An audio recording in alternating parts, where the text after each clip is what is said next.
This is Smiling Sam Alvey, and you're listening to the MMA Think Tank.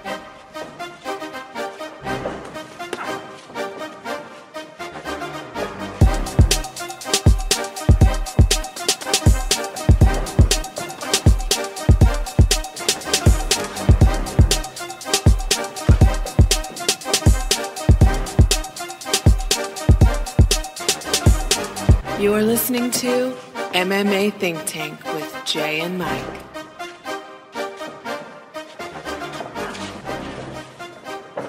Welcome to the MMA Think Tank. I'm your host, Jay. Along with me, as always, is my co-host, Mike. Mike, we've just watched the Bellator last night. It was their first Dynamite show. Yep. So Bellator 142, Dynamite 1 was pretty good. Well, how did you feel about it? You know, in retrospect, it really wasn't that bad. But, Jay, when I first started watching it, I was like, okay, this is interesting. This is fine. And then basically you had Fedor walk out, and he was obviously not signed with the UFC or Bellator. So I kind of got a little down the dumps there. And then King Mo was hurt, so he couldn't fight. But really, Phil Davis was the big talk there on that tournament. So the tournament went fairly well. And also the main event for Liam McGeary and Tito Ortiz was actually a really good fight. And Jay, what did you think of that title fight? The one thing I will say about that fight is Tito, please retire. Please retire. Just stop. Just stop.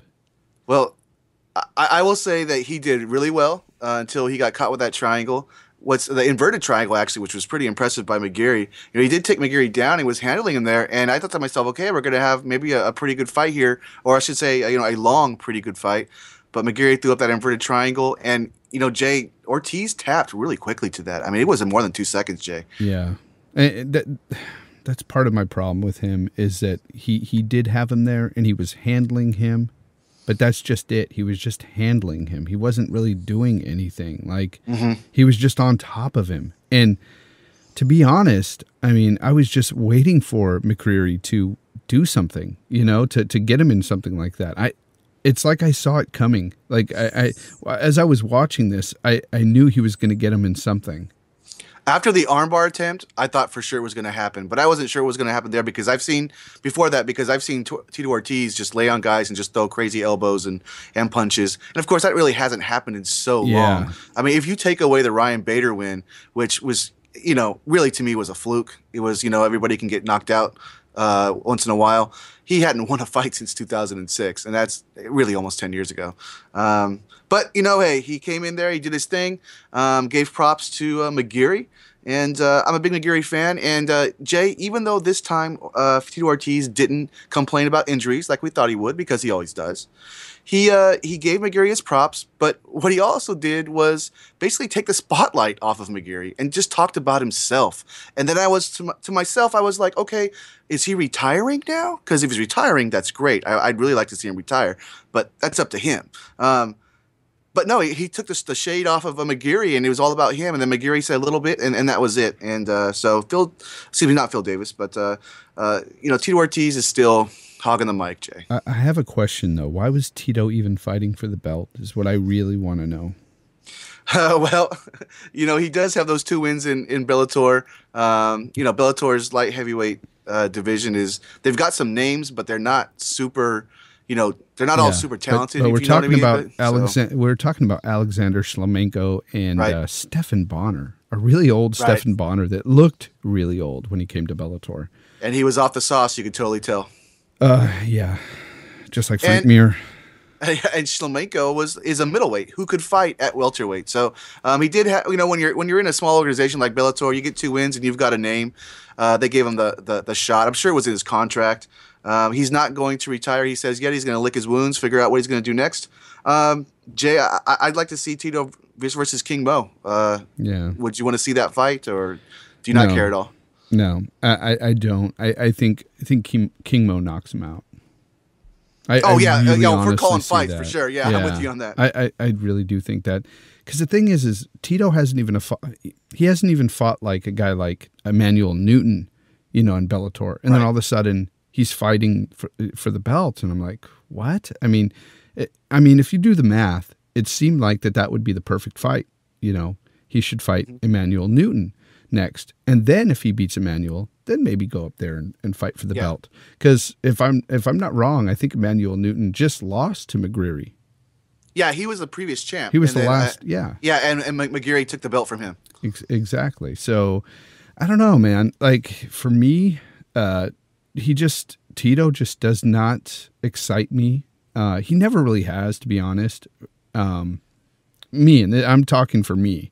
Oh, for sure. He's not one of those fighters that I've been clamoring to watch, you know, or waiting for when a fight is announced with Tito Ortiz. I'm like, okay, you know, especially as of late in the past, I don't know, 4 years. I think I've been waiting for him to retire. He hasn't won a fight since 2006, except for Bader, you know? Yeah. So, yeah, I was scratching my head on that whole situation, but it was no surprise to me that he lost, and he lost the way he did. And he quit pretty quickly. You're right. He tapped out so fast. I saw that, and I was like, wow, okay. You know, it is what it is. I mean, I couldn't be caught in something like that. I'd probably tap as soon as he caught me in it, you know. Liam McGeary could look at me and I just tap the mat. But yeah, you know, Jay, we also had that really cool light heavyweight tournament, that one-night tournament, which I thought was a cool idea. With you know, Phil Davis, he won that tournament, looked phenomenal. Jay, you know, he subbed Emmanuel Newton in the first round with a really strong Kimura. You could see how strong Phil Davis is on that. And then the next fight, he knocks out Francis Carmont because, you know, King Mo, he won his fight against Linton Vassell, but he hurt his rib, so he couldn't go on. So, you know, basically, you know, they had to go with the alternate bout. So that's why Carmont had to step in. You know, I was really bummed about that. You know, I really wanted to see the King Mo Phil Davis fight because this is exactly what we were thinking they were trying to put up on this card, and that would have been an amazing fight. I still say that he would have beat King Mo because I know that we were thinking Phil Davis was going to take this, you know, anyway. That was our thoughts going in. And boy, did he take it. I mean, Phil Davis ran away with it last night. And might I add, he was excellent, not only during the fight, but even post-fight in his conversation. Yeah. Man, his post-fight speech was hilarious. So that's what I love about Phil Davis. I've always been a fan of his, and I heard a lot of interviews with him as he was coming up in the UFC. You know, if you guys haven't seen some of the post-fight, basically he says that he may have done something wrong, you know, based off of, you know, charts or something like that, you know, PEDs. Now, he didn't say PEDs, but he said that he had so many people praying for him about this fight that his prayers were off the charts. Kind of a joke about, you know, his levels or whatever. But he's a funny guy. And, you know, and then I think, what was it, Jimmy Smith said, something about winning the fight, and he's like, did I win the fight? It was just so fast and so fun. Yeah. He didn't realize that he knocked him out, he said, or something like that. But you know what? The other thing, too, is that whole speech on the PED thing or having the prayers, to me, it was kind of a nod to the Nick Diaz situation, you know. I think it was a nod to the Nick Diaz situation. Yeah, he was keeping everything, you know, in the news and relevant, so I thought that was pretty cool. Yeah, but Jay, you want to make a pick on McGeary and Davis, or you got anything else to talk about with that with Davis? You know, with McGeary and Davis, you know, I'd have to go with Davis. I think he just looks to be the stronger guy. If old man Tito, and I'm talking, you know, the years he's put into the sport. If old man Tito can get McGeary down as fast as he did, Phil Davis can do the same. Yeah, I wrote the same thing in the Facebook. I said to myself, he's younger, he's stronger. And, you know, something that I'm just remembering right now, too, is that, you know, Phil Davis hasn't, he's lost, but he's only lost by decision. So I don't see, you know, McGeary, I mean, he can maybe try and knock him out. That's his best weapon. But on the ground, Phil Davis is just, you know, he's just amazing. I don't know what he carries belt-wise for Brazilian Jiu-Jitsu, but his wrestling is so good. I think it could even be a first round, Jay. I won't say first round. I'll say maybe second round. He does like a Kimura on him, you know, like he did last night maybe. But I think that's coming. Yeah, I definitely think he's better than Tito in that regard. When he gets him to the ground, I think he'll do a lot more than Tito did last night anyway. Yeah.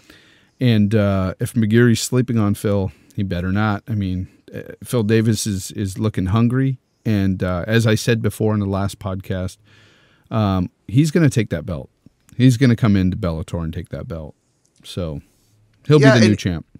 Yeah, and you know, he's not one of these UFC guys that is coming over to Bellator past his prime or you know, too old in years. He's still in his prime. He's, you know, yeah, he couldn't get to the title fight. He was a couple times he was just one fight away from the title. So, you know, I really believe he's going to come over here, take the belt, get that confidence, Jay, and then maybe sign back at the UFC. And I'm not saying that when he goes back, he beats Cormier or John Jones or who knows. But I think that's what he's doing. Yeah, you know, I'd like to see him back in the UFC because I liked him there. You know, I thought Phil Davis was always a great guy to watch, and he was very respectable. He just always seemed to fall short, you know. Yeah. And you know what? I don't think he's going to have an issue with McGeary. I think he's going to beat him. Oh, no, no, I agree. You know, before we move on to the Josh Thompson fight, why don't we just talk about King Mo, give him his props. You know, he did beat Linton Vassell, looked good. I thought he was going to finish him in the first round, but maybe that rib had something to do with it, Jay. Is that what you think as well? I'm not sure, but he did look like he was going to run through Vassell. I was waiting for the finish, and it never happened. Yeah. But King Mo won hands down, obviously. Oh, yeah. And I was just looking forward to him fighting Phil Davis next. And, I know, man. You know, in a way, I kind of thought he was holding back because he was holding some for later, so to speak, because, you know, he knew he was going to go on to the second fight. But, you know, hey, King Mo, you looked great last night. I hope to see you back and healthy, and I want to see what happens in his next fight.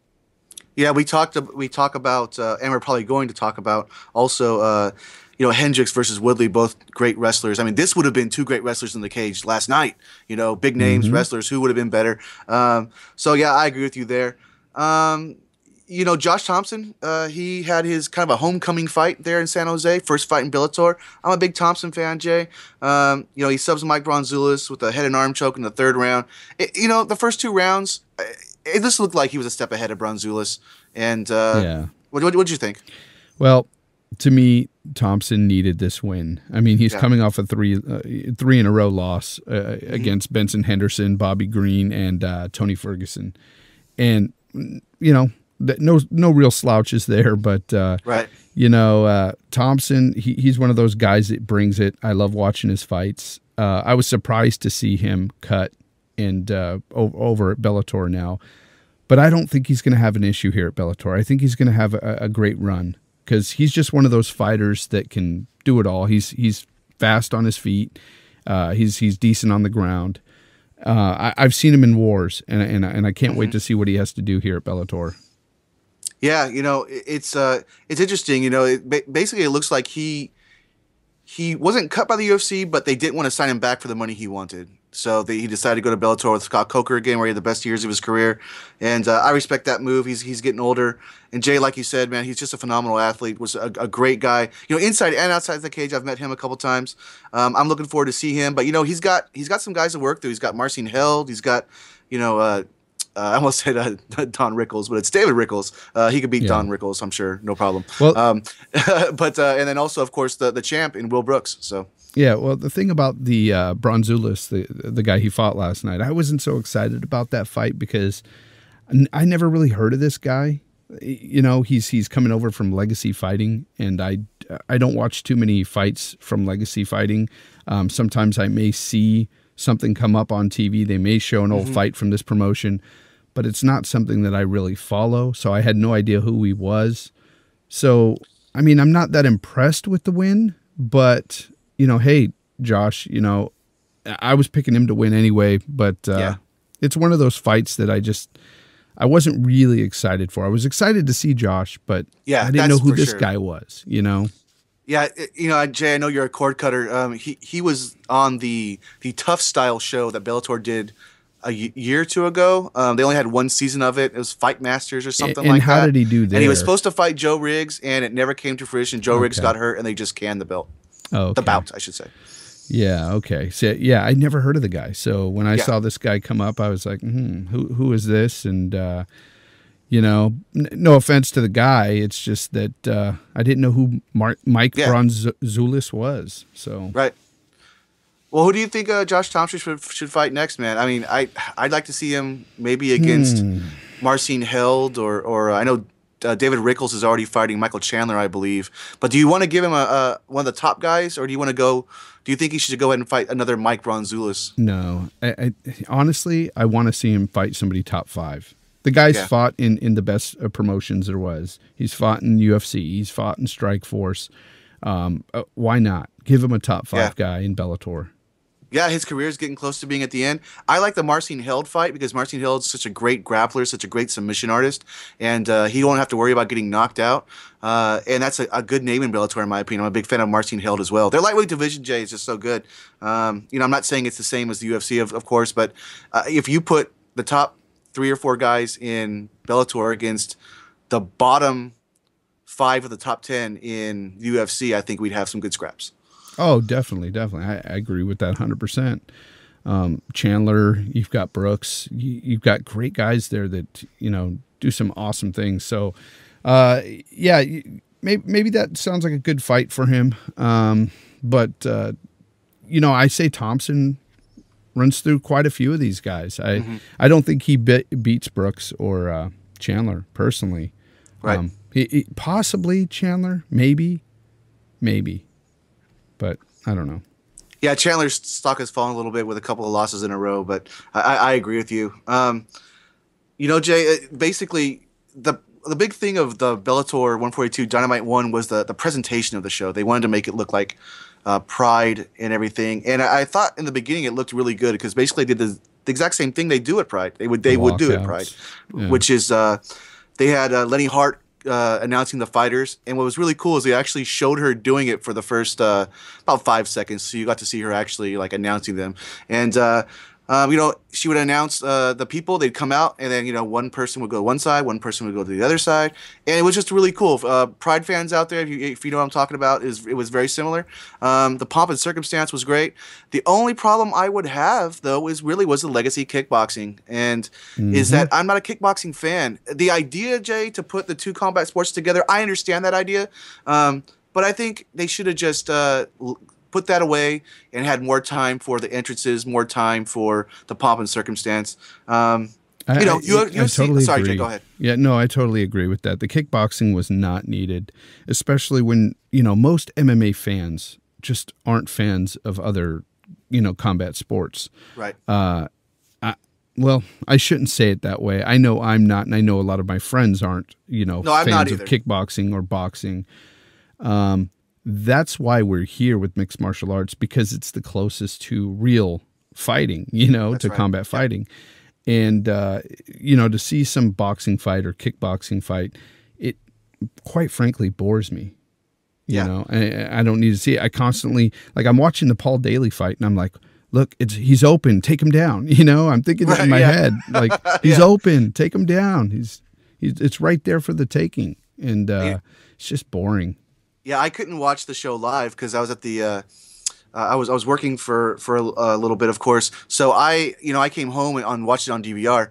And Jay, I basically hit the 30-second skip button through the fights, just in case there's a knockdown that was really brutal looking or something like that. Because we all like knockouts, and, that kind of stuff. But I think maybe I saw one knockdown, so we didn't really miss anything. And if they do it again, I'd like to see it again, just without Legacy. I'm sorry, not Legacy. I think it's Glory Kickboxing, but Glory Kickboxing is on Spike, and this is where the problem I think Bellator is going to have, because they're on Spike. It's good for them money wise, but they share like the Glory Kickboxing and also that boxing show they have as well. It's the Friday Night Fights trilogy or something they call it. So yeah, I'm in agreement with you there. And one last thing to put Bellator, tie a note in that. I did go to the Fan Fest on Friday. That's they advertised in our last show, and there was so many people there at the Dave & Buster's. And I just want to give my quick take on that. I didn't know it was at the Dave & Buster's, huh? Yeah, it's a huge Dave & Buster's in Great Mall at Milpitas. Yeah, I've been there before. They say San Jose, but Yeah, I've been there. Yeah, and it was in a big room. And I did get to meet the fighters. I was very happy about that. I was in Group 10. Me and my wife Christy were in Group 10, and there was 27 groups, and each group was either 25 between 25 to 50 people. So we're standing in line. We're about to go in as the next group. And a security person comes out and says, sorry, guys, you guys can't take any pictures. You just have to just go in there, get your stuff, basically, and come out. And I'm super bummed, even though I got a picture with Hoist Gracie when he was kind of hanging out there before the actual thing went down. I got a picture with him. I got a picture with Emmanuel Newton as well. I was super bummed because I wanted to at least, shake the hands of these great fighters. They had Kung Lee, Fedor Emelianenko, Hoist Gracie, Randy Couture, Kazushi Sakuraba, and Frank Shamrock. And the original thing was you could take pictures, but you can't take pictures, stop to take pictures with the people. You can just, take a picture as they're signing. So that changed to no pictures. And so then basically we walked in there, and I just kind of walked slowly. And Christy, since she didn't have to worry about getting anything done, she defied the rules as other people were, defying the rules and taking pictures of me with the people. And Randy Couture, the reason I tell this story right now is because Randy Couture is so amazing. He basically told the security staff, "Don't worry about it. Just chill. Let them take a picture. This is this could be a once in a lifetime opportunity for these people." And he was great. All the fighters were great. And just to speed it up now, I met Fedor Emelianenko. Jay, he looked into my soul. I felt death. And that he could destroy me in one punch. He's a really odd individual, man. The guy, that mystique is there. I'll just say that. I really do understand why people say he might be a cyborg, Jay. And the last thing I'll say on the Fan Fest is that finally I got to Frank Shamrock, and the security guy was telling me to move. But if you brought in merchandise for them to sign, you can stand there while they sign it. But if you didn't, they just give you a picture that they just signed a couple seconds ago and want you to get out of the room. And I told the guy, I said, look, this guy's standing right in front of me. I don't need to go anywhere until he goes anywhere. And they're like, oh, you got to go, you got to go. So I just walked even slower, and Christy took pictures. And that's my story, to say that the fighters were awesome. And if you do go to a Bellator Fan Fest or one of these functions, because this has happened to me in the past with the UFC function, get there early or try and get your tickets first, because when halfway through, they're going to speed things up and it's going to suck. So there you go. Basically, from what I'm hearing from you, is that the Bellator Fan Fest is not as good as the UFC Fan Fest in terms of pictures and kind of pushing you out. I mean, it sounds like they have photo Nazis there. I mean, you know what it is, Jay, and you're right, first of all. But what it is also is that these people didn't know how to run this event. They didn't know how to run it. They had too many people from having people, I guess, sign up online. And I just figured maybe it was going to be like, they only selected like the first 200 people or something like that. But they had over 500 people, and they couldn't accommodate all of us. So, well, but the fighters were great. So. The UFC fan convention has a lot more than that. Yeah. Quite a bit more. Yeah, they do. And they run it, like clockwork. The very first fan convention I went to, the lines were kind of a mess. They learned from that, and it's great. But what can we expect? I guess from Bellator, they put on some good fights, some interesting fights. But yeah, so there you have it. Interesting fights, definitely some interesting fights. But interesting endings sometimes, Jay. Yeah, interesting endings. That's for sure. But let's go ahead and move on. Yeah. What do you got on tap for us next, Mike? Let's discuss. Well, World Series of Fighting was the day before. Jay, we talked about Justin Gaethje a lot. He came in true into form, Jay. Yes, talk about him. Oh, Justin Gaethje looked amazing. The guy, here's the thing, though. I do want to preface all this by saying these guys both threw caution to the wind. They weren't very technical in their fight styles, but they just came in and threw bombs, haymakers, and I mean, they both knocked each other silly. And it was a fun fight. Don't get me wrong. They took it well too. This is a fan, and mixed martial arts fan. I shouldn't say just mixed martial arts. Okay, I think a boxing fan could have appreciated this fight because that's how much boxing was going on here. But there's a lot of those fighters or fans out in the crowd that you hear, boo when the fighters go down, and they're wrestling or they're trying to pull a jiu-jitsu move off. You'll have the crowd kind of booing sometimes. This is their dream fight, fights like this. Very reminiscent of Forrest Griffin and Bonner just pounding each other in the face. Yeah. That sort of thing. If you're into that, this is the fight to watch.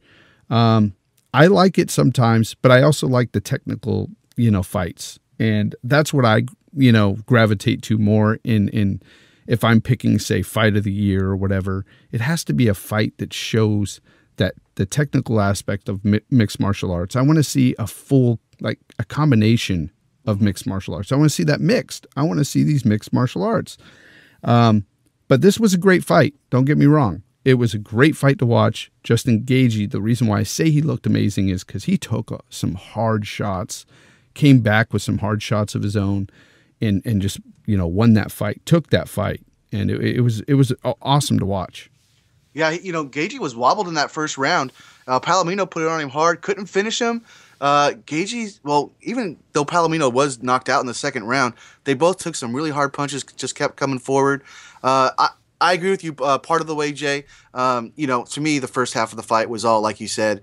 I wouldn't say it turned specifically technical in the second round or because that's not true either. But I think that once they got hurt a little bit, I think they started to think more technically, but they still mixed in technical fights with just throwing bombs. And I don't know if that came from being punched a little too much and knowing they could lose. But, overall, a great fight.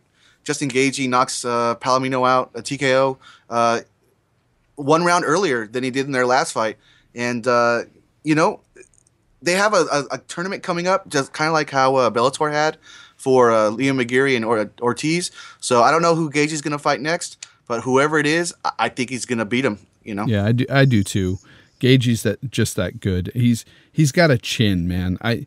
You know what? I haven't seen anybody get knocked that silly and come back that quickly, get his wits about him that fast in a long time. Gaethje's the man. I mean, honestly, I think he would do well in the UFC right now. I do too. Jay, something that they talked about post-fight, or I shouldn't say they, I'll just say Palomino said, and I don't know if you agree with this or not, I thought he was out. Maybe it was kind of a flash knockout, but he was still out, I thought. And Palomino basically gave respect to Gaethje, but he put it in the form of we're both heavy hitters. We're both tough guys. He felt that he should be allowed to continue fighting even though he was kind of flashed. I thought it was over, Jay. What did you think about that? No, I thought it was over. There was a flash knockout, definitely. His arms went limp for about a second, and then he got his wits about him real quick, not completely, but he came back. He was not intelligently defending himself at that point. His arms were still out. He was kind of just pushing back, and he was getting knocked in the face several times more, and that's when it was stopped. I mean, that's the rules. I mean, if you're not intelligently defending yourself, that's right. That ref has every reason to come in and stop the fight. And I thought it was a wonderful stoppage. It was perfect. Yeah, I agree with you. I think maybe if he wouldn't have gotten knocked down and then that happened, then maybe say Gaethje took him down and then landed a really hard elbow and he flash knocked out, maybe then I could understand Palomino's complaints. And of course, these guys are fighters. If they're not, completely out, snoring, they're going to want to fight, and I understand that, and I respect that about them. But he got knocked down really hard, and then the follow-ups were just that great. So, Jay, really, by the way, that night of fights was pretty good. I mean, there was 5 fights, 4 finishes. The other fight I'd like to talk about is Dave Branch beating Terry Holder for the inaugural light heavyweight championship in the World Series of Fighting. Branch is now the middleweight champ and the light heavyweight champ. He's looked fantastic since leaving the UFC. He's, Jay, I don't know what you think about Branch, but I think he's one of those guys that is now a World Series of Fighting fighter to be known as. Kind of like Eddie Alvarez, they considered him kind of a Bellator fighter, even though he had fought all over the place. He's got 7 fights now he's got 7 fights now in World Series of Fighting. What do you think should be next with him? Do you think he should defend both belts, take a break, what? No, I think, of course, the show must go on. He must keep fighting. You don't want to stop now, but I don't know who's next for him. Who do you put up against a guy like him? I mean, he beat several people, Yushin Okami, Jesse McElliott, now Teddy Elegant, Holder, excuse me, and Teddy Holder. I don't know who else is available there to fight against him in the World Series of Fighting, or who they have. Do you have any speculation on who they might? Well, no, Jay. I was just going to agree with you and say I really don't know. Their division is not super strong as some of the other divisions in the World Series of Fighting, but I don't want that to take that away from Dave Branch, because he's Gracie trained in jiu-jitsu, and he's looked good lately. So yeah. We'll see what happens. He's got great. Taking it away from he's him, got great jiu-jitsu. He wins most of his fights, with these different chokes and stuff. Yeah. The guy's a submission ace, man. So I just don't know. I mean, I don't know who they have to fight against him right now. But the guy looked great, looked amazing. Yep, we'll see what happens, man. I'm excited. It looks like the next fight will be in October. I think October 17th. And that's going to be, you brought up Yushin Okami, Jay. Yushin Okami and John Fitch. I know both guys are fairly on the boring side. I think you and I probably agree on that. But they're still good fighters, so we'll see. Nick Newell is going to be back on that card as well. Yeah. So I'm pretty pumped about that. He's a good guy. That's a pretty good much guy, what I have great for, fighter. those fights. Nick Newell, if you guys don't know, he's the gentleman with he's got one arm. The other one is kind of just half an arm. It goes down right below his elbow. He's got a little nub there, but man, he knows how to use it. He has some crazy elbows with that arm. Yeah, he's got like a little hook. I don't mean like a metal hook, but the way it's he has the half of his forearm basically. Yeah, but the bottom hooks up. The bottom hooks up a little bit. It's where that affects his striking, where it hinders him in his striking. It helps him in his jiu-jitsu, because there isn't that forearm to grab when you're being choked out, which is I find really interesting. But the guy's fantastic, Jay.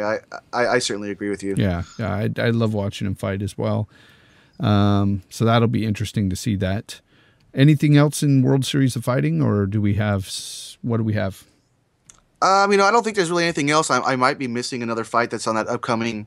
I'm not missing it, but it may not be super important. It's just Minakov, I believe, is their heavyweight champion. He's defending the belt on that card as well. But I barely know him, and I don't know who he's fighting. And that's kind of how it's going to be with World Series of Fighting and Bellator until they get until they get these guys that have that that are there, and they're just starting out. Really, I mean, I know that this is the 10th one, but World Series of Fighting, I mean, in the whole grand scheme of mixed martial arts and the different organizations, I mean, they're pretty small right now, and. But for the talent that they have for being so small, it's really impressive. I love watching it, so can't wait to see more. Lance Palmer from Alpha Mills, their featherweight champ. Marlon Moraes, who I'm a huge fan of, their bantamweight champ. I mean, they just signed Jason High, so they're going to take some time. Really, if you think about it, and Jay, I'm just saying this mostly for the podcast. I know you know this, but look at Bellator. We didn't know Michael Chandler for the first couple years. We didn't know Will Brooks, and these guys are great fighters now. We know. So. Yep. And we know Lorenzo Hood, and we're still waiting for his debut. Yeah, I hope that happens sometime soon. Yeah, I still hope haven't seen any too. news, Jay. Have you? No. And you didn't see him around the Milpitas shopping mall, did you? No, I did not. I would have recognized him. He's such a big guy. yeah, definitely not. But look out for him. He's coming up soon, I hope. What else do we got, Mike?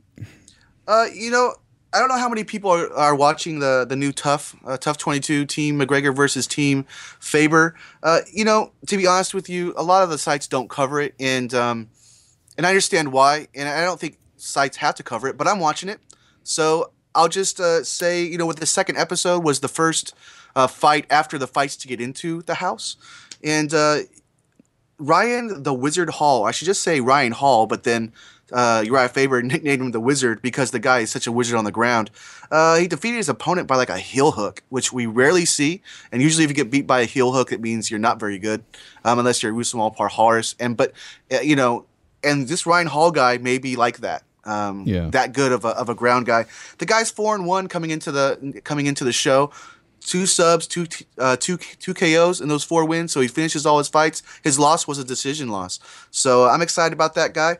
Jay, don't have too much to say about the show except for the banter is good between Connor and Faber, and we'll see how it goes. I watch every episode. The only televised version of the Ultimate Fighter I didn't watch was the last one, which was Team AKA versus the Black Zillions, because I just did not feel anything for anybody on there. I just fast forwarded to watch the fights. Well, unfortunately, since I'm a cord cutter, I'm not able to watch it yet. But if it's a good season, I'll watch it somehow on the internet somehow later, or maybe go over to a friend's house and watch it. Yeah, and I'll keep everybody updated if anything big happens. For instance, this one I just talking about Ryan the Wizard Hall is simply because how he looked, how he did his finishes, and I might not bring it up again for 4 more episodes. Yeah. You just never know. Yeah. See, well, I'm a fan of Tough. Okay, I'm a fan of the show. The show is great.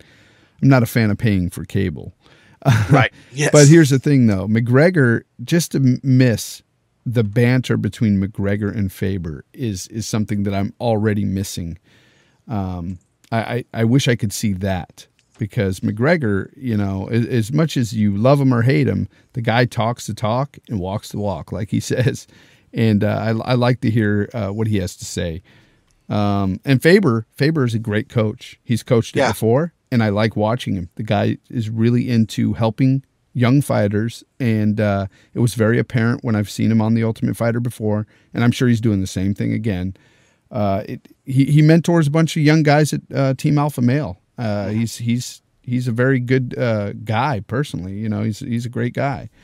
So I'm missing those things about this Tough already. But if there's some good fights there to be watched, I will definitely find them. Yeah, you know, and just to piggyback off of the whole Faber talk there, Jay, would you like to be trained by Conor McGregor and his staff, or would you like to be trained by Uriah Faber, TJ Dillashaw, and Lance Palmer? Oh, no question, Uriah's staff. That's no what question. these guys are getting. Yeah, you know? and nothing against Conor. It's just that I know I'm going to be taught more over at Team Alpha Male. They've been in it longer. McGregor, he's like the new kid on the block. You know what I'm saying? I respect him. He's one of my favorite fighters right now. For sure. But Faber all the way if I'm going to have to pick a coach. Yeah, that's pretty much what I was just bringing up. I agree with you. I wasn't trying to put a damper on Conor, but when you have this nucleus of coaches that have been together forever and they're current champs or past champs, I mean, it's good to see. Could I talk to Dillashaw and get him to, you know, have Dwayne Bang Ludwig come in and train me how to box? Because that would be pretty nice too. That's also a little caveat there. You get him with Dillashaw. Do you think he might come on the show, Jay? No, because Not of the our issues. Show. I mean, no. Because of the issues between Faber and Ludwig, they've got a kind of a small beef going on. Well, he apologized somewhat. I haven't read the article, but I don't know how much of that is PR compared to feelings. The egos clash, and I don't think it's helping anything, and I don't think he'll be on the show. Yeah, but. Jay, that's all I've got for Tough. I know we've got some other things to talk about before we probably get to, our picks on next week's UFC Japan and stuff like that. No, let's go ahead and let's do some picks right now, man. We pick 'em. Okay, yeah. Let's get into it. So basically what we've got now, I'm going to go ahead and turn my trusty paper over because I can't remember all the great fights, is this Friday, Bellator is back. They're back now. Summer is over, so you're going to get more Bellator shows. Bellator 143, LC Davis versus Joe Warren. That's really the only big fight on there other than, say, Joey Beltran versus Kendall Grove, and that's basically Joey Beltran's a striker, Kendall Grove's a grappler. Jay, LC Davis and Joe Warren. I'm excited to see that fight simply because big fan of Joe Warren. He's put it all together, but LC Davis is a great veteran. Yeah, you got two guys in there. LC Davis, he's a great fighter. But then Joe Warren, you watch him in wars. The guy's like, you think he's out. You think he's going to lose the fight. And then he always comes back, most of the time anyway. And he's just a fun guy to watch. So I can't wait to watch it. Joe Warren's one of those guys you get pumped for when you watch the fight. Yeah, I agree. I always chuckle a little bit when he says he's the baddest man on the planet because when he yells and mean bugs the screen, I don't know, brother. I just laugh. It's funny. I love the guy though. He is a bad dude, but he's fighting LC Davis, a WEC vet, which I like about him. So I'm excited for the fight. Yeah, me too. And the Kendall Grove fight and Joey Beltran, that's a decent fight. Joey Beltran, of course, coming from the UFC at one time. He was a decent fighter. Kendall Grove, again, decent fighter. I'll be interested in that fight. The rest of them, you've got some people there that we've seen around. Ryan Couture, of course, is fighting. Yeah, I think that's in the prelims, though, sadly. You have to watch that online. Yeah, but he's one of those guys that, you want to see win because of his dad. I always watch his fights and think, come on, be something special. He's not his dad, that's for sure. But well, I like the fact that he's doing jiu-jitsu. That's his deal instead of like wrestling and dirty boxing. Yeah. But I wish that was on the main card, so I don't have to watch it through a computer screen. But alas, those are the things you have to do when you love the sport. Yeah, but let's go ahead and make our picks for Joe Warren versus LC Davis. Mike, you go ahead. Yeah, LC Davis, Joe Warren. I'm going to go with Joe Warren here. As much as I know LC Davis is a great veteran, and, he's looked really good lately as well. Joe Warren, I think, is just going to be too much for him, and I think it's going to go all 3 rounds. That's what I think. He's going to win unanimous decision. Yeah, as much as I'd like to go that route, because I pull for Joe Warren. I think LC Davis is going to take this one. I think he's going to actually knock out Joe Warren. Oh. He's a hard man to knock out, too. Yeah, he is. And I'm going to call it second round. Second round? Well, like I said, he's on a good run, Jay, so you could be right. Yeah. And let's just, for a good measure, toss in a pick for Kendall Grove or Joey Beltran. Well, Joey Beltran has been looking good now that he's dropped, a weight class. And I started to lean towards him because of his power. But you know what? Kendall Grove, that grappling, I think he has more ways to win, Jay. So I'm going to go with Kendall Grove. Maybe he submits him in the third and something. Yeah, I'm going the same way, Kendall Grove. And I'm thinking by submission as well. Mike, we've got some other fights that weekend. We have UFC, I believe. Which UFC is that? 192 is coming up, Jay, but that's going to be 2 weeks from Saturday. But this Saturday, the day after Bellator, is going to be UFC Fight Night 75 in Japan. I think I'm just trying to push it a bit because I want 192 to get here. And then, we've got such great fights coming up, man, with the UFC. So, yes, the Japan card. Let's talk about that. Who do we got on that card? Main event is Roy Nelson versus Josh Barnett. I'm excited about that fight. I know that these guys have not looked at their best lately, but the Japanese fans are going to be pumped to see Josh Barnett. He was in Pride for so long. And the other fight is Uriah Hall versus Gegard Mousasi. I'm actually more excited for that, Jay, because I want to see how Uriah Hall looks against this type of veteran. Yeah, I agree. I'm more excited for that fight than any of them on that card. But let's go ahead and pick the main event. Who are you picking for that fight? I'm picking Josh Barnett. I don't see a way he loses unless he gets knocked out, and that very well could happen. He doesn't have. I don't want to say he doesn't have a chin because that's not correct, but he doesn't have a great chin either. But I'll just say he's susceptible to being knocked out. But if he doesn't get touched in the chin, he's going to win the fight. I think hands down against Roy Nelson. There's something that happens, Jay. I think we've talked about things like this in the past. Roy Nelson, they say, has this great jiu-jitsu and all that stuff, but he never uses it. Yeah. So I think that the catch wrestling that Josh Barnett's going to use, I think he's going to win the fight. I don't know if he finishes it, Jay. It's 3 rounds. Oh, no, excuse me. It's 5 rounds. So maybe he will finish it because it is the main event. Yeah. So, I think he's going to win the fight. It'll go to decision, and we'll know that he wins by the end of the fight. Yeah, I totally agree with you, Mike. I think Barnett wins this one hands down. I don't know if he'll finish it because Roy Nelson is so hard to finish. He's so hard to put away. But Roy Nelson, he's lost a step. He's lost quite a few steps. He's looked a lot slower in his striking. His cardio is just not there. I just think that Barnett's going to manhandle him most of the fight, and he's going to be too hard to put away. If he is put away, I'll be shocked, honestly. But the 5 rounds, that does kind of throw a wrench into the whole decision thing. But I'm still going to go with the decision. I think Barnett wins it. Yeah, Jay, also we've got, of course, Uriah Hall and Gegard Mousasi, and my brain is telling me Gegard Mousasi, but my heart is telling me Uriah Hall. and I think this is one of those times I'm going to stick with my brain, pick Mousasi. But this is a pivotal fight for both these guys, in my opinion. You know, Hall wins this fight. He's really in contention. He's won a couple. He'll be a couple fights away from the title. If Mousasi wins this fight, you know, it's ho hum. It's fine. It's what he's supposed to do. But if he loses this fight, it goes along with maybe him losing a step. Jay, that's what I think.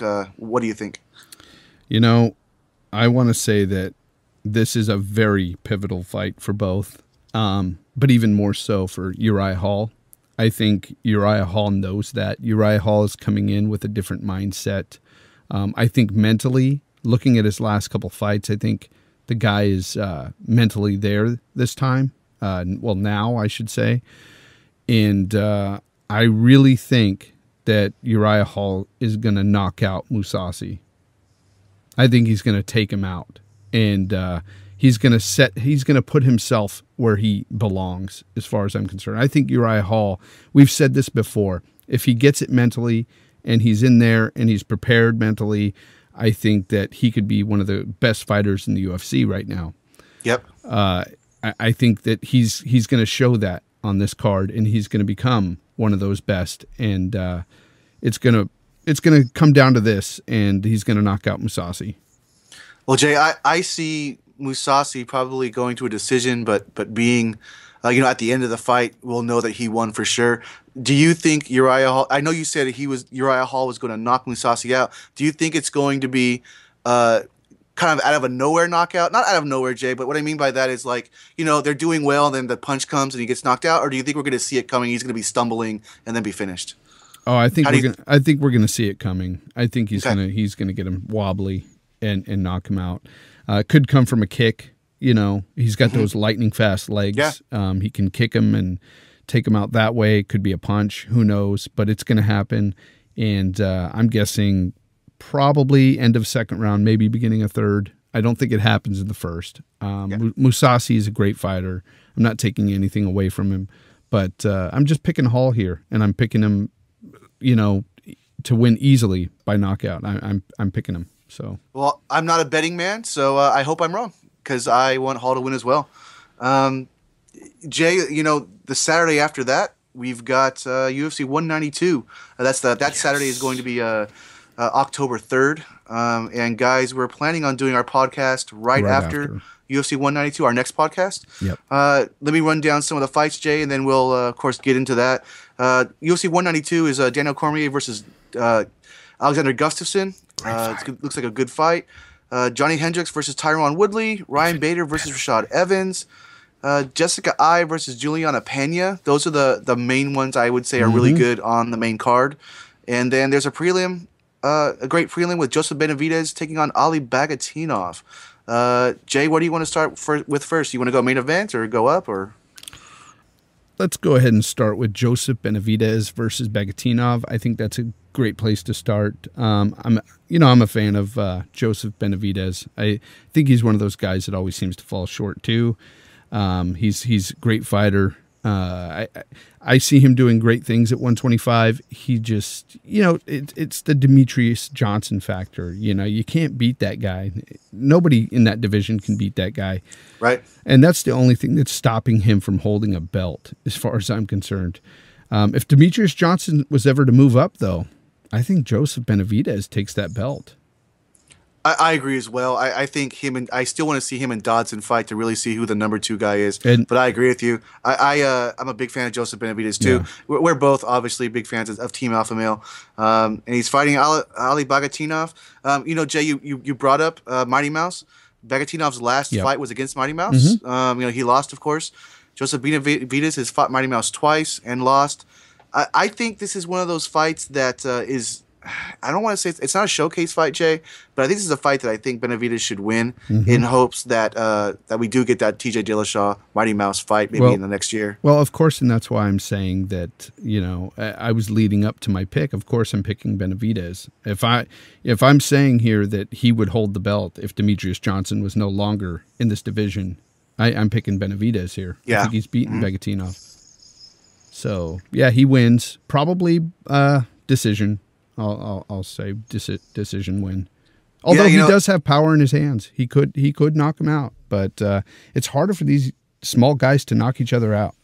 You just read my mind, Jay. I was going to say the exact same thing, that Benavidez has the power in the hands. He's shown it time and time again. He's one of the few people, along with with the champ, with Mighty Mouse and John Dodson, that can put a hand on somebody and put him to sleep. But you're exactly right, Jay. I just, these guys are so fast, and when they get to be at that level, the only person I think that's knocked out somebody of consequence, and I could be wrong, guys out there. So if I'm wrong, feel free to go to Facebook and tell me. Is Mighty Mouse knocking out Joseph Benavidez? So I think we agree on the Joseph Benavidez fight. Yeah, and then we have Juliana Pena versus Jessica Ai. Yeah, I've been a fan of Juliana Pena for so long, ever since Tough. I think she's great. She's so aggressive, beautiful young lady. Got a really cool personality as well.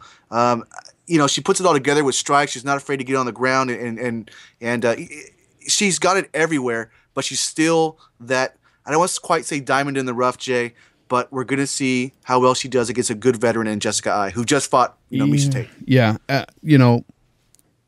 I will say that Jessica Ai is good, but she's definitely not great. Juliana Pena is great. I see big things coming from her. I think that she, quite honestly, not that I think that she ends up beating Ronda Rousey. I mean, come on. How did I forget Ronda Rousey's name? Brain fart. She's just so good, Jay. It's just, it's understood. Here's the thing, though. She doesn't beat Ronda Rousey, but she beats pretty much everyone else in my mind. Right now, I see Juliana Pena being that one that could maybe put up a fight against Ronda Rousey. She's got the hands to do it. She's just, she's strong as all hell, and she looks fantastic. She definitely has what it takes to be a good mixed martial arts fighter. Juliana Pena, we just haven't seen from her in a while because she's been injured. But man, she's a tough fighter. Her last two fights, she's TKO'd both her fights. Her last two fights. And I say she's going to TKO, or she's going to knock out Jessica Ai. Yeah, I think so too. I don't know if it'll be in the first round, maybe the second. But, Jessica Ai, I'm saying the first. Yeah, I'm saying the first round. You're saying the first? Yeah, first round. I'm going to say at least by the second.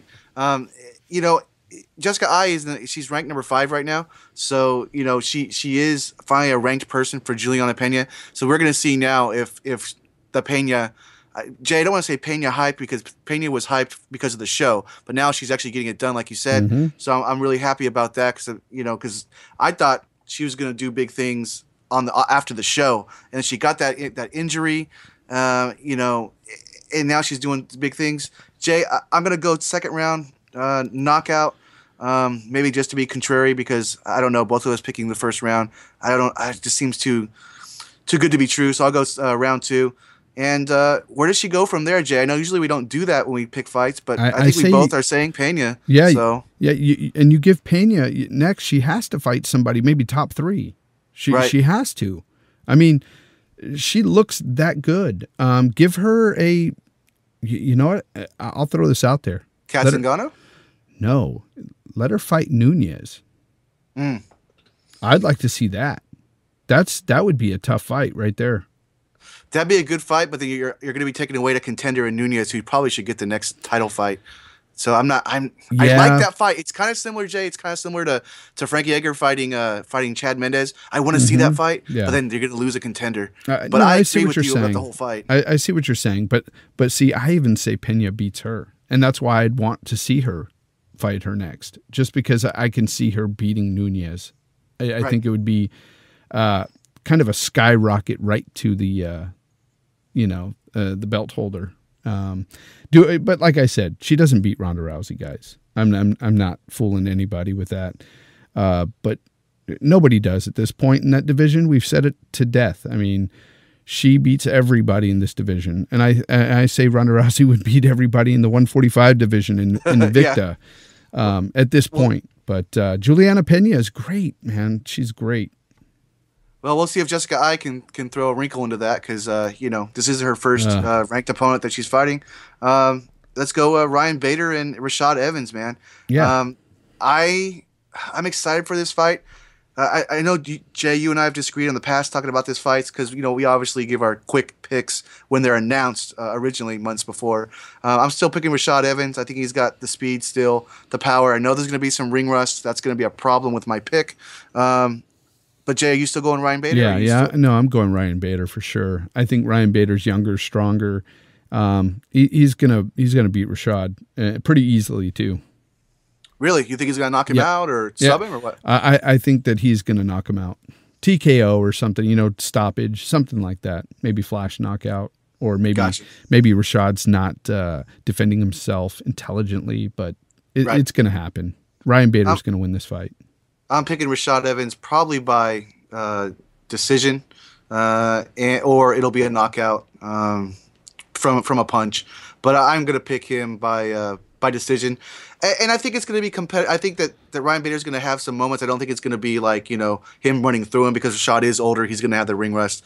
But, yeah, I will go with Evans. That's my pick. So, either way, Jay, I think it's a great fight. Don't you think? Yep. Oh, definitely. Definitely a great fight. I think this card is pretty decent.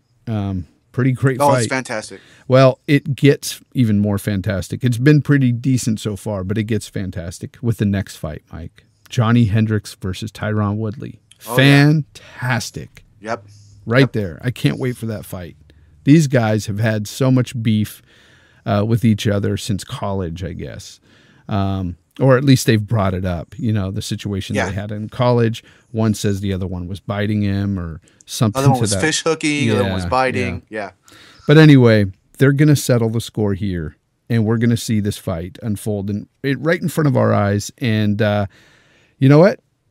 I'm going to go with Tyron Woodley beating Johnny Hendricks. I can't believe I'm saying that. Yeah, Jay, that's a change. That's why I brought up Ryan Bader and Rashad Evans if you made a change, and you made a change in this one.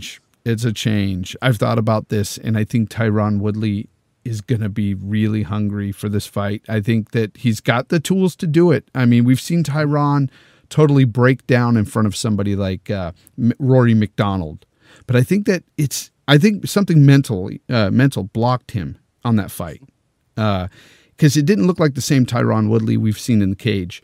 Tyron Woodley think about it, when he fought Carlos Condit, he looked great fighting Carlos Condit. I think that he beats Johnny Hendricks. Do I think that he knocks him out? No, I think this goes to a decision. I think they both have good chins, and it's going to a decision, and it's going to be a Tyron Woodley. All right, brother. Talk to you soon.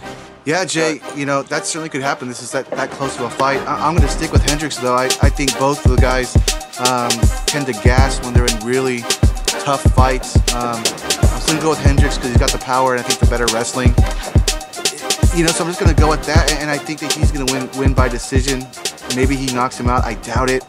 But you could be right about the hunger, Jay, but I don't know. Until I see it happen, I just can't go with it. I just think Johnny Hendricks is going to be too much. He's fought too many good people and beaten too many good people. And you talk about hunger. Johnny Hendricks is he's hungry for that belt. Yeah, he won it the first time. He thinks he won it the second time, which I agree with. And he got that title shot taken away. Something that's happening more and more in the UFC, it looks like. And so I'm going Hendricks, but Jay, no matter who wins that fight, we're excited, man. Yeah, it's an exciting fight. And I like Johnny Hendricks as well. Yeah. The only thing that can throw a wrinkle into this, and I've mentioned on the podcast that we talked about this fight originally, it might have been 2 podcasts ago, but Tyron Woodley, he does have a tendency to gas sometimes. Sometimes in the second, and by the end of the second round, sometimes he tends to gas. That could throw a wrinkle into this, but I've thought about this more. I think that Tyron Woodley he's gonna be fine. He's gonna be conditioned. He'll be in this fight. He's definitely gonna win this fight. I'm going Tyron Woodley all the way. Yeah, they both better be conditioned because these are both great wrestlers. They're going to be up against the cage. There's going to be a lot of position changing, a lot of strength. Jay, with the Bader fight, Bader and Evans, and now with Hendricks and Woodley, really quick, they're both basically title eliminators. Whoever wins the Bader-Evans fight is probably fighting for the title, and then whoever wins the Hendricks-Woodley fight is probably fighting for the title. And that brings us to the main event, Cormier versus Gustafsson, which is a title fight. Yep. And before I go to my pick on that, yes, Gustafsson did lose his last fight to Anthony Johnson. He is getting a title shot off of a loss. Jay, I don't like that. I thought Ryan Bader should have got the the title shot, even Yep. though he hasn't fought a lot of great guys. Before we make our picks, Jay, do you agree or do you disagree on that? Well, one could say that Gustafsson hasn't fought a lot of great guys except for John Jones and Anthony Johnson. Phil Davis beat him too. So that goes with what you're saying. Yeah. So, I mean, if you want to go back, you can look at his fights with Shogun, but this is an old Shogun he fought. Yep. And, Jimmy Manawa. But, I still say it. Look, Gustafsson's a great fighter, but until you see great fighters fight other great fighters, which he had an all-out war with John Jones. Yeah, you're right. And for me, I think he beat John Jones. Okay. Yeah, for the record, That's I still just thought me. he lost, but a lot of people agree with you. I think he beat John Jones that fight, but he definitely didn't look good with Anthony Johnson. I'm going Cormier all the way this fight. I think Cormier puts him away, knocks him out. How early, Jay? Because I think he puts him away. Second as well. round. Second round, you think Yep. so? Yep. Man, that seems for That five seems- rounds. I know, but he puts him away.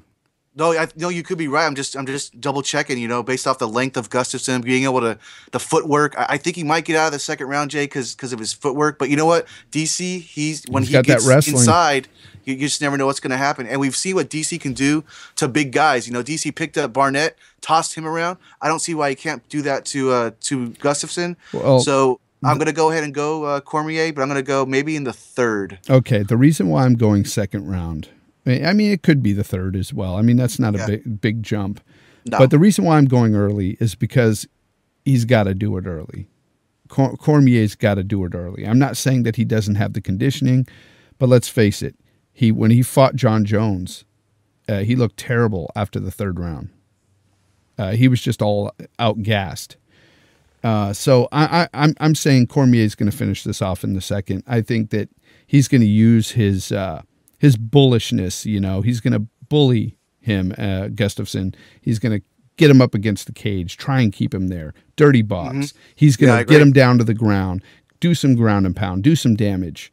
I think that's where this fight's going to go. I think Cormier is going to be smart about this. He's going to beat Gustafsson and basically put out a statement by doing so. Yeah, I mean, who's left for? Well, before I get into who's left, I think we're going to see in the first round, unless they both take the round off, to just kind of see how each other are going to fight that round, kind of like Aldo does and other fighters. Anderson Silva would do that. Yeah. I think we're going to know in the first real round how this fight's going to go. I don't see Gustafsson knocking him out out of nowhere, though he does have that power. But yeah, Jay, we agree on that. But great fight. It's going to be a great fight, guys. Yeah, this card is really fantastic, and that's why I'm so excited about it. I think from 192 on this year, we're going to have such great cards on through January. Yeah, it kicked off with 191. This quarter is great. So Jay, we both agree it's Cormier. We disagree on Bader or Evans. Do you think either of those guys can beat Cormier? No. I don't think so either. I completely agree with you. No, I don't think so. I think the only guy to beat him is either Anthony Johnson or John Jones. And mark my words, Anthony Johnson will hold the belt at some time within the next, I'd say, year and a half. Well, if John Jones comes back, I'm not sure about that. We'll see how John Jones looks. If he comes back, if he doesn't come back, Jay, I might be there with you, but I got to see how DC looks, and I will do a little bit of an amendment. But here's the thing. I honestly think that Anthony Johnson beats John Jones.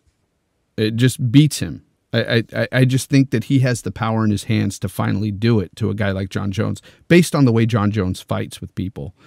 Cormier, I didn't expect it to go down that way with Cormier versus Anthony Johnson. I think that Anthony's learned his lesson. He's going to come back and he's going to beat Cormier, and then possibly John Jones if John Jones comes back. Who knows? Well, I can see that happening. Although you and I will disagree then on how John Jones fights. I think that he's tailor-made to beat Anthony Johnson because of his length, his movement. And maybe tailor-made might just be a little too harsh of a statement to say, but I think because of his length and his movement and all the things he does, I think he'll keep him at his out on the outside. Yeah. But Jay, I certainly will tell you this: Anthony Johnson hits hard. You know that obviously, and I know that, and he's the one guy that can knock out John Jones. Yeah. I will certainly agree with you there. Well, and that's what I'm saying. And John Jones is no stranger to having a fist put in his face several times during a fight. Yeah. You can't take too many of those from Johnson. I'm sorry, but I think two of those. I think one of those can knock out John Jones. John Jones took some hard shots from Teixeira when they fought. And if any of those were to land like they did on him against Teixeira, against Johnson, I think Johnson would have knocked him out, if he had that chance. So that's what I'm saying. It's just that Jones fights a little differently than the rest of these guys. He gives out a lot of punishment. He tries to keep guys away, but he does take some punishment as well. And I just don't see it him lasting against Johnson. But that's a moot point. They're not fighting yet. Who knows if they'll ever fight. Hopefully John Jones does come back. It's not that, I don't hate the guy for what he's done and everything. I dislike him for what he's done, but he's a great fighter. If he can get his act together, I'd love to see him come back and fight. Yeah, and just to give an amendment to who could beat Cormier, I will say that Rashad Evans can do it if. That's a big if. He looks great against Ryan Bader. And when I say he can do it, I'm not saying he will do it if he looks great against Bader. I'm just saying maybe then. Because they're both older guys, Jay. I mean, so we'll see what happens. But this division is just, with John Jones gone, it is so much more of an exciting division. So now when he comes back, we've got even, greater things to watch. And now that our picks are in the bag, so to speak, you guys can always throw out an email to us or give us a call at 925-237-1296. Or, like I said, email us at mmathinktank@gmail.com. Let us know your picks. See what you guys think. Anyway, Mike, let's get on to some news. News Corner. In the news, Mike, we basically have one topic to talk about today, and it's a hot topic. It's been talked about all week, and that, of course, is Nick Diaz. Nick Diaz got into some trouble at UFC 183, where he was popped for a banned substance, and that banned substance being marijuana. He had his hearing on the 14th, and his hearing didn't go his way, and basically got 5 years suspension for marijuana. So let's get into this. Let's talk about this a bit more. Yeah, Jay, I think that's pretty much I don't want to say a career killer, because he'll be 37, and if he goes down to Bellator or fights in these other shows, he can still make some money and fight. But as a contender, Jay, I mean, that's death. 5 years, you're out for a year, it's bad. You're out for 2 years. The game has changed so much. 5 years, and Jay, I know we're going to discuss a lot on this, on should he got 5 years, how much is his problem is his and or the commission's problem, and should they not have given him that much. But I guess my opening statement on it would just be that I wish he would just stop smoking weed close to fights, because what I have come to understand from reading and our discussions is that you can smoke marijuana if you want. You just need to stop it before you start training, or even a couple days before the fight, Jay. You've told me some things. Well, they've raised. I thought it was 30 days, and then maybe it's a couple days now. Well, they've raised the levels. Last year, or actually in 2013, the UFC and the NAC have both raised their thresholds for marijuana metabolites, basically THC metabolites in your system. They've raised the threshold from like 50 milliliters or whatever it is to like 150, and that basically said you could smoke a few days before if you wanted to. They're saying, though, that, with these whole tests, though, the problem is, they have different tests, accredited tests by the World Anti-Doping Association. And they're done by blood tests. And there was 2 conducted that night from the WADA tests, they call it, the World Anti-Doping Association. There was 2 of those tests done, one before the fight, and it came up negative. Okay. He came up below the threshold, well below. And then there was another one done right after the fight, another blood test, and that one came back the same, really low, well under the threshold. Both from WADA. Those are the Both ones from you're talking WADA. about from WADA. Okay. Yeah. But there was one in between that was done right before, just hours before that third test was conducted after the fight. Immediately after the fight, there was a urine test conducted by Quest Labs. And this was just an outside, unaccredited, mind you. This was all done by Quest for the NAC. And it was just urine. Well, this one was through the charts, through the roof. I mean, it was like twice the limit of somebody who had just smoked. And that's where their lawyers, where Nick Diaz's lawyers, thought it was a bit funny. Why would this one unaccredited test through this lab, which, mind you, they have used before, many, many times before, and there's been no issues using this lab, but they're saying sometimes things can happen, tests can get ruined, they can get fudged up, so to speak, and especially with it being an unaccredited, lab, and the 2 WADA tests coming back, well under the threshold, that there's an issue here. There's some funny business here is what they're getting at with Nick Diaz's lawyers. And with all that, I totally get it. I understand it. And it does raise some red flags. And I think that if appealed, and which they're saying it will be, I think that they have a great case here to get this thrown out. I definitely see that coming. But in the meantime, what I will say is that you're 100% right, Mike, when you say, just stop smoking weed. Well, not forever. If you want to smoke weed, that's your deal. But you're fighting, so just stop it then, and then do it after. Because many other fighters smoke weed, guys. This isn't the only fighter that smokes weed. It's not the only athlete that smokes weed. A lot of athletes smoke weed, but they know when to stop, especially if they're about to be tested. Weed is something that they only mess with you inside competition. This is not like roids where they're looking at it outside and inside competition. They're just looking for marijuana inside competition. Now, let me give you an example. Stop for a few days. Yeah, for some people that maybe don't know exactly what we're talking about, because I know we have some people that are kind of learning the sport. If you, the UFC can test you for steroids when you're on vacation. They can test you when you're picking up your baby mama from church or from wherever. They can test you right then, but they will not do that for marijuana. It's only when you're in competition, when you're in a training camp, when you sign the dotted line. Yeah. Sorry, Jake. Go ahead. No. And the thing is these new rules that came up. I know a lot of people are throwing up this stuff like 5 years. That's harsh. Yes, it is harsh. That is a career killer. But the new anti-doping rules that the UFC has set forth since July, mind you, of this year. Guys, I hate to say it, if he was tested and he was found to have marijuana in his system, he would have gotten 4 years per the UFC rules. Okay? Because the UFC rules say the first time you get popped for marijuana, it's 1 year. The second time, it's 2 years. The third time, it doubles the second. Basically, he would have been 4 years banned by the UFC themselves. So, it would have been really harsh there.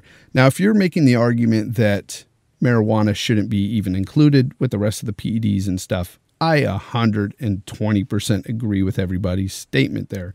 I am fine with that. But that's not what we're discussing. What we're discussing here is that Nick Diaz messed up. He's not blameless, guys. He smoked weed a little too close to fight night, obviously. I'm not saying that test couldn't have been fudged up. And so one theory is saying that because it was a urine test, sometimes when you are fighting or you're doing some exercising, really strenuous exercising and stuff, that these marijuana metabolites, these THC metabolites can adhere to fat cells and basically lay dormant, and you won't test dirty unless you start doing all the strenuous exercise. You start burning this fat, and these THC metabolites have nowhere to go, and they get released into your system, into your blood and urine. So that's one theory saying that because he fought that night, right after the fight, these metabolites were released into his body. That's why it went into his urine, and he got popped for it. But this was way too high for just, some of these THC metabolites to just get burned off into your urine. It's funny. I will admit it's weird, but to me, I think that one way to stop this is, like Mike said, stop smoking weed too close to your fight night. That Jay, would stop let it all. me jump in here too and just say that something I don't think we've talked about on the podcast. I know we've probably talked about it on blab.im, but is that it's not just the weed either. It's not showing up for tests. For to be tested by the Nevada State Athletic Commission. So the NSAC, they're basically saying you're not showing up for tests. You're getting popped for marijuana. You're a part of brawls. From 2010 Strike Force. So it's a lot of things that have led up to this. It's not just the multiple marijuanas. It's a lot of different stuff. Yeah. So I just want to interject that real quick because I understand what you're saying. It's just one of those things where you're not. Let me just say this: Nick Diaz is not your poster boy for this situation. I'm not saying that Nick Diaz wasn't given a bad rap here, but all the people who are fighting about marijuana in sports, this is not your guy. He's not a good representative. Wait till someone who gets popped, who's a great citizen outside of the UFC, a great and maybe Nick is, I don't know, but my point is that a guy who has never had problems with showing up to fights, showing up to press conferences. Thank you, Jay. Press conferences, takes his tests before and after when the NSAC tells him to. The governing bodies. And so just wait till you get a better fighter to fight this. I understand the whole argument on is marijuana a PED. And I come down to it isn't, but that's we'll see what happens. And Jay, really quick, I think he will win an appeal, but I don't know what that means. Do you know what that means? Because to me, if he wins the appeal, that means he gets off. The term, I guess, would be scot-free. He gets off free, and he's not going to be fined. Or are they then going to say, okay, your appeal is right, but we're just going to take it from 5 years to 2 years? Jay, have you read anything about that? Because I have not read anything about that. I honestly haven't seen anything on that, and we'll see where it all goes with this appeal, because I really do think it will be appealed. And like I said, I really think he's going to win this based on you can't unsmoke the joint. So, I mean, it's if he was well under the threshold before and after the fight with the blood WADA tests, why is that urine test way so high? It doesn't make any sense. And I get that. But the thing is guys, one thing I want to say is there's a lot of fighters, there's a lot of fans who have come out the woodwork and it's like, it's just weed. It's just weed. Look, I'm 100%, 120% in agreement with you. I don't smoke weed myself, but I understand it. To me, it should be legalized everywhere. I don't, and it shouldn't be against any sporting organization. I think it's fine. That's just my personal opinion. But that aside, personal opinions and beliefs doesn't have anything to do with rules and regulations and policies. And, at my job, at your job, if you were to, smoke weed, and for some reason you get in trouble, you have to go get drug tested, they find marijuana in your system, you get fired. That's just the bottom line. And it doesn't matter if you lived in Colorado, okay, where it's legal to smoke. If you get popped at your job and their policy is to fire somebody who is on any effective drug, including marijuana, you're gone. So, you have to look at it that way, guys. Look at changing the rules. Fight for changing the rules. Don't sit here and, like Mike said, make Nick Diaz the poster boy for all that is good, because that's not what he, and I'm not trying to give Nick Diaz a bad time. Nick Diaz, I'm just saying, Nick Diaz has not been a great ambassador for the sport. Or for weed. Yeah, but he's definitely not been a great ambassador for the sport. He's never been, I know he's got a lot of fans, but he's shown great disrespect for not only the fans, but for the sport in general, for the NSAC. And, I'm not a fan of the NSAC, but the thing is, guys, you got to look at what you're fighting for. Pick your battles. This is not one to be really championing behind. Maybe it's good that it's come out, and then we can have this discussion on whether or not it needs to be in there with the PEDs. I'm fine with that, and that's great. That's perfect. That's all good. If that can be taken out somehow, which I doubt it will, but that would be wonderful. But to talk about whether or not Nick Diaz doesn't deserve this, I don't know. Go ahead, Mike. Yeah, you know, and you talked about pick your battles. We don't really know how this battle is going to go, because if the appeal is fine, if he gets out of this, I talked about earlier about, is it now going to be down to 2 years instead of 5, or does it mean he gets off completely? We don't know that, and it all comes down to, are they going to use the Quest test? Because if WADA is the only official one, then I don't think the Quest one really. I'm not a lawyer, okay, obviously, but if he's going to appeal, I think that Quest test is going to be, and it's a urine test, like you said, Jay. I think they're going to throw that out, and if they do throw that out, he's passed. So you have to not give him anything. It's got to be completely thrown out. So that means he can fight whenever. And then what's going to happen? He's going to sue the Nevada State Athletic Commission. Yeah. And understandably so. And he'll be fighting again. Other things I want to bring up too is, don't plead the fifth. I realize this isn't a court case, but that's the term they want to use. Nick Diaz said nothing at the hearing. Nothing. I realize his lawyers said not to do it. But if this is your life, if you have to do some groveling, as some people say you have to do at the NSAC, just tell them your side. Say, I'm sorry, I'm a big idiot, or, I'll try better. And maybe you would have got it cut down lower. It's just this whole thing. It's a big cluster.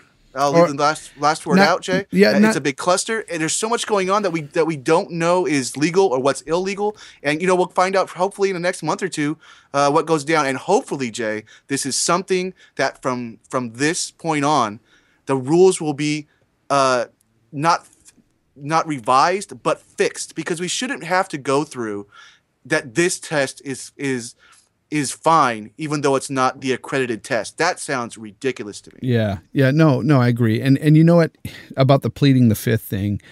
Like you said, he should have said something. Even if it was that he honestly didn't smoke it at least, 10 days ago, or even further out than that, he should have at least told his side, even if that is the truth, because he was well under the threshold for the metabolites on the WADA tests.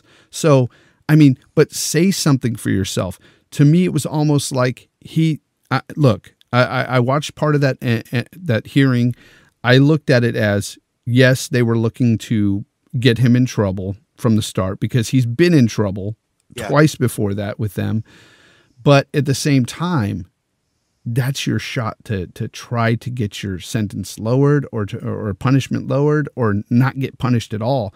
Why not say something? Why not talk, And Jay, I think he had to have said, and this is, his lawyers, I'm sure, would have explained this to him if he didn't understand already. But I'm sure he would understand this. You have to say, listen, it looks like I messed up. This one test said I messed up, but the other tests are fine. And, I'm going to learn from this experience. So please take the accredited tests at their word and understand that I'm doing better. As you can see, the accredited tests were fine. And yeah, I was popped on this one, but that was a urine thing. So maybe there's human error here. Maybe the guy at Quest, made a mistake or something. We all make our mistakes, as I have made my mistakes, speaking as Nick Diaz, although of course we've all made mistakes. And man, I would think he gets knocked down to 2 years, Jay. I really do. But they may throw it out because it was an unaccredited test, and that it was, in between the two that passed with flying colors, so to speak. But here's the thing too. I want to point out that this is the third time he's been popped for the same thing, people. 2007 he was popped. Okay. And in 2009, he was popped. And now in 2015, he's popped. Or excuse me, 2007, he was popped. In 2012, he was popped. And 2010 was the Strikeforce brawl. Yeah. And in 2007, the reason why I mentioned 2007, that was a time where he did not show up to a drug test that was conducted by the NEC, and he had to forfeit that fight. So, I mean, come on. I mean, there's issues surrounding him that kind of weighed the commissioners that way. But we'll see what happens with this whole appeal and everything, Mike. But we're just about out of time here, so let's go ahead and wrap all this up. Yeah, sounds good. Anyway, you guys can always follow us on Facebook at MMA Think Tank Podcast. You'll find us there. You could also email us anytime, folks. We'd like to hear your thoughts, opinions, and everything in relation to mixed martial arts or even the show. And you can email us at mmathinktank@gmail.com. You could also call us at 925-237-1296. And yeah, so let's go ahead and wrap up the show. It's been another good show, and we'll see you guys. When's the next time we're going to see him, Mike? Yeah, Jay, we're going to see him right after UFC 192. That's our next podcast. It's going to be a great card, and then we'll talk about it. You'll get it Definitely. up, of course, and we'll all listen to it, have a fun time, and keep on rolling.